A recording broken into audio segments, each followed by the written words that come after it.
Hello दोस्तों, एक बार फिर से स्वागत करता हूं। मैं मनोज जोशी अपने यूट्यूब चैनल जिसका नाम है मनोज MLT। तो दोस्तों, आज हम जिस टॉपिक पे बात करने वाले हैं वो है आपके जो क्वेश्चन थे दोस्तों, डेंगू को लेकर जो कन्फ्यूजन था उसको आज मैं आपका जो डाउट है आपका उसको क्लियर करने वाला हूं। जो आपके क्वेश्चन थे उसी का मैं आज आंसर देने वाला हूं आपको। आपका क्वेश्चन जो था दोस्तों NS1 और IgG और IgM को लेके था। तो दोस्तों, ज़्यादा समय ना लेते हुए सीधे आपके क्वेश्चन का आंसर मैं देता हूँ। क्वेश्चन ये था दोस्तों कि आप लोगों का कि NS1 होता क्या है और IgM और IgG होते क्या हैं। तो दोस्तों, जो NS1 है दोस्तों एक एंटीजन है, डेंगू एंटीजन है, जो कि एक नॉन स्ट्रक्चरल प्रोटीन होता है। जो हमारे डेंगू वायरस है उसमें जो उसका एक क्या है, नॉन स्ट्रक्चरल प्रोटीन है जो कि एंटीजन है। ठीक है, डेंगू का एंटीजन है। ठीक है दोस्तों, NS1 क्या है, एक एंटीजन है। ठीक है, जो कि एक ग्लाइकोप्रोटीन से मिलकर बना होता है। दोस्तों, जो NS1 है दोस्तों, ये क्या होता है, जब हम अपने रैपिड कार्ड को करते हैं तो उसमें आपने देखा होगा उस रैपिड कार्ड में एक तो NS1 एंटीजन और एक नीचे से एंटीबॉडीज़ के लिए आता है IgM और IgG एंटीबॉडीज़ के लिए। ये दो कार्ड आते हैं, मैं आपको दिखाता हूँ। दोस्तों, इस तरह का कार्ड रहता है डेंगू का, जैसे कि आप देख पा रहे हैं। ये इसमें लिखा है डेंगू डे 1 टेस्ट करके। एक क्वेश्चन ये भी था दोस्तों आपका कि जो डेंगू डे 1 का मतलब क्या होता है। दोस्तों, ये होता है डेंगू डे 1 का मतलब मैं भी आपको बताऊंगा। तो सबसे पहले मैं आपको इसको खोल के दिखाता हूँ और समझाता हूँ NS1 और IgG और IgM को। ठीक है, तो दोस्तों ये हमारा रैपिड कार्ड है, जैसे कि ये आपको दिख रहा है, ये दो भागों में बटा हुआ है, NS1 एंटीजन और IgM और IgG एंटीबॉडी। ठीक है, तो इसमें होता क्या है दोस्तों, जो आपको ये कार्ड दिख रहा है ये दो भागों में बटा हुआ है। तो इसमें होता क्या है, जो NS1 है दोस्तों, ये हमें बताता है करंट इन्फेक्शन को। किसी पर्सन को अगर डेंगू का इन्फेक्शन हुआ है तो उसके डे 1 से लेकर डे 10 तक का ये इन्फेक्शन, ये हमारा जो NS1 है ये पॉजिटिव आता है। ठीक है, तो आपको NS1 ये बताएगा कि जो पेशेंट को जो है, वो जो डेंगू का इन्फेक्शन हुआ है उसको टाइम कितना हुआ है।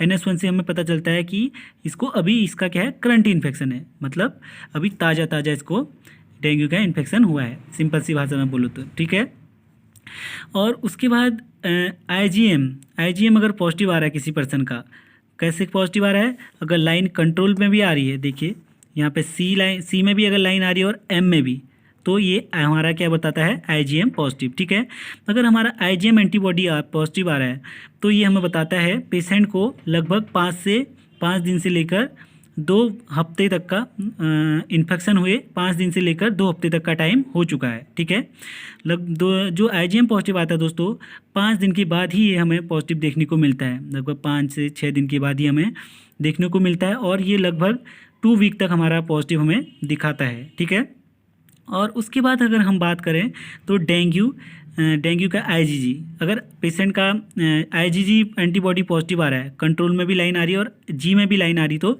ये हमें बताता है कि पेशेंट का जो है IgG एंटीबॉडी पॉजिटिव है। अगर पेशेंट का IgG पॉजिटिव आ रहा है तो ये हमें बताता है दोस्तों, या तो पेशेंट क्या कर रहा है, रिकवरी कर रहा है, या फिर ये पास्ट इन्फेक्शन को बताता है। ठीक है, कौन, IgG। ठीक है, इम्यूनोग्लोबिन जी, जिसे इसकी फुल फॉर्म होती है इम्यूनोग्लोबिन जी, और IgM की फुल फॉर्म होती है इम्यूनोग्लोबिन M। ठीक है, जो NS1 है दोस्तों, इसे हम नॉन स्ट्रक्चरल एंटीजन बोलते हैं। ठीक है, तो मैंने बताया आपको कि NS1 क्या बताएगा, NS1 अगर किसी पर्सन का पॉजिटिव आ रहा है तो एक करंट इन्फेक्शन को बताता है, एकदम ताज़ा इन्फेक्शन। ठीक है, 1 दिन से लेकर 10 दिन तक का अगर इन्फेक्शन हुआ है तो हमारा एंटीजन जो NS1 है वो पॉजिटिव आता है, 1 दिन से लेकर 10 दिन तक का। अगर उसके बाद दोस्तों हमारा IgM पॉजिटिव आता है तो आप ये हमें बताता है, IgM हमें बताता है कि पेशेंट को क्या है, 5 से लेकर 2 हफ्ते तक के बीच में टाइम हुआ है इन्फेक्शन हुए। ठीक है, और IgG अगर आ रहा है तो ये आफ्टर 2 वीक के बाद ही आता है, 2 to 3 वीक्स के बाद ये पॉजिटिव आता है। ये हमें बताता है कि पेशेंट को जो इन्फेक्शन हुआ है उसको जो या तो पेशेंट रिकवरी कर रहा है या फिर पास्ट इन्फेक्शन है। ठीक है, IgG क्या बताएगा, या तो रिकवरी कर रहा है पेशेंट या फिर पास्ट इन्फेक्शन है, तब हमारा ये पॉजिटिव आता है। ठीक, तो ये हमारे जो ये NS1 IgG और IgM हैं, ये बताते हैं टाइम ड्यूरेशन को, डेंगू के टाइम ड्यूरेशन को ये बताते हैं कि इन्फेक्शन को कितना टाइम हुआ है। ठीक है, इतना क्लियर है दोस्तों। और एक और क्वेश्चन था दोस्तों, अगर मैं इसको हटा के आपको इसका रैपर दिखाऊं तो एक चीज़ इसमें लिखी हुई है, डेंगू डे 1 टेस्ट। सर आपका एक क्वेश्चन आया था किसी का, सभी मुझे नाम तो याद नहीं आ रहा उनका। हाँ, तो दोस्तों आपका एक क्वेश्चन था, डेंगू डे 1 टेस्ट होता क्या है, ये क्या, इसका क्या मतलब होता है। दोस्तों डेंगू डे 1 टेस्ट का मतलब है कि ये जब किसी पर्सन को डेंगू का इन्फेक्शन है, उसके डे 1 से लेकर के इन्फेक्शन फर्स्ट डे से हम इस कार्ड में फर्स्ट डे से, अगर डेंगू का किसी पर्सन को अगर आज इन्फेक्शन हुआ है, उसका अगर हम टेस्ट करते हैं तो हम उसका फर्स्ट डे से, यानी कि आज ही से उसको हम डिटेक्ट कर सकते हैं, उसके किसको, एंटीजन को। ठीक है, इसीलिए इसे डेंगू डे 1 टेस्ट बोला जाता है। देखो दोस्तों, भी मैंने आपको समझाया था कि NS1 एंटीजन कितने दिन तक का पॉजिटिव आता है, फर्स्ट डे से लेकर 10 डेज तक हमारा पॉजिटिव आ सकता है। ठीक है, ठीक है दोस्तों। तो डेंगू डे 1 जो टेस्ट यहाँ पर लिखा है हमारे कार्ड में, इसका मतलब यही होता है कि डेंगू का जो टेस्ट है, उसका जो डेंगू का जो इन्फेक्शन है, उसे हम फर्स्ट डे से क्या कर सकते हैं, डिटेक्ट कर सकते हैं। ठीक है, इतना क्लियर है। और एक क्वेश्चन और था दोस्तों आपका, वो था प्लेटलेट्स को लेके, कि जो प्लेटलेट्स हैं दोस्तों, आप बोले थे कि आपका क्वेश्चन था कि सर डेंगू में प्लेटलेट्स क्यों डाउन हो जाती है।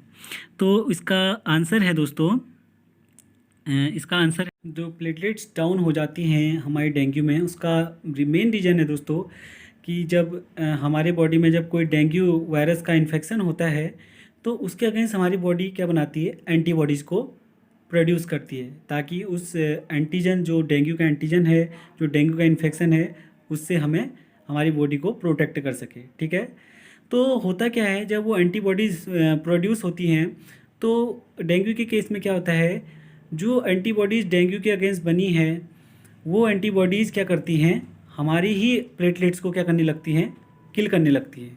ठीक है, तो इसकी वजह से जो हमारा प्लेटलेट काउंट है वो डाउन होने लगता है। ठीक है दोस्तों, इसमें ज़्यादा घबराने की ज़रूरत नहीं है, क्योंकि अगर इन्फेक्शन किसी पर्सन को डेंगू का है, तो कुछ टाइम बाद, आफ्टर 1 वीक के बाद, जैसे ही आपका फीवर जो फीवर है आपका, वो फीवर ख़त्म हो जाता है आपका, तो ये हमारी प्लेटलेट्स क्या होती हैं, फिर से बढ़ने लगती हैं। ठीक है दोस्तों, बाकी दोस्तों मैंने आपको समझाया कि NS1 एंटीजन और IgG और IgM होता क्या है। ये क्या है दोस्तों, ये हमें बताते हैं ड्यूरेशन ऑफ टाइम, इन्फेक्शन के ड्यूरेशन को बताते हैं। ठीक है दोस्तों, कि इन्फेक्शन को कितना टाइम हो गया, करंट इन्फेक्शन है या फिर काफ़ी टाइम हो गया इन्फेक्शन को। ठीक है, तो आई होप कि इतना आपको समझ में आया होगा दोस्तों। आशा करता हूँ, अगर आपको कोई भी कन्फ्यूजन है तो आप मुझे कमेंट बॉक्स पर लिखिए, अपना क्वेश्चन कर सकते हैं, मैं आपको आंसर वहाँ पे दे दूँगा आपको, उसका जो आपका क्वेश्चन होगा उसका आंसर। तो आज के लिए बस इतना ही, मिलते हैं अपने नेक्स्ट वीडियो में, तब तक का थैंक यू दोस्तों। और इस वीडियो को आप ज़्यादा से ज़्यादा अपने दोस्तों को शेयर कीजिए, और अगर आप मेरे चैनल में पहली बार हैं तो मेरे चैनल को सब्सक्राइब कीजिए। थैंक यू दोस्तों।